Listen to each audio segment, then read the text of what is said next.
നമുക്ക് മൈക്രോ ഗ്രീനിൻ്റെ ഒരു തോരൻ ഉണ്ടാക്കാം. ചെറുപയർ മുളപ്പിച്ചതാണ്. നമുക്ക് പാത്രം അടുപ്പത്ത് വെച്ച് അതിലേക്ക് എണ്ണ ഒഴിച്ച് ചെറിയ ഉള്ളിയും പച്ചമുളകും വെളുത്തുള്ളി അരിഞ്ഞതും നാളികേരവും ചെറിയ ജീരകവും കരിവേപ്പിലയും കൂടി ചേർത്ത് ഇളക്കി നല്ലോണം മിക്സ് ചെയ്ത് കുറച്ച് എണ്ണയും കൂടി ഒഴിച്ച് അതിലേക്ക് നമ്മൾ മുളപ്പിച്ച് ചെറുപയർ ചേർത്ത് കൊടുക്കാം. എന്നിട്ട് എല്ലാം കൂടി നല്ലോണം മിക്സ് ചെയ്യണം. അടി പിടിക്കാതെ നോക്കണം. ചെറിയ തീയിലിടണം. ഇതിലേക്ക് നമുക്ക് മഞ്ഞൾപ്പൊടിയും ഉപ്പും ചേർത്ത് കൊടുക്കാം. ആവശ്യത്തിന് ഉപ്പിട്ടാൽ മതി. ഉപ്പ് അധികം ആവരുത്. കരിയിലൊക്കെ പെട്ടെന്ന് ഉപ്പ് പിടിക്കും.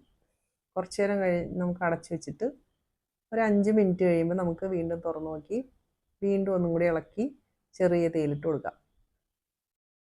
ഒരു 2-3 മിനിറ്റ് കഴിയുമ്പോൾ വീണ്ടും ഒന്നും കൂടി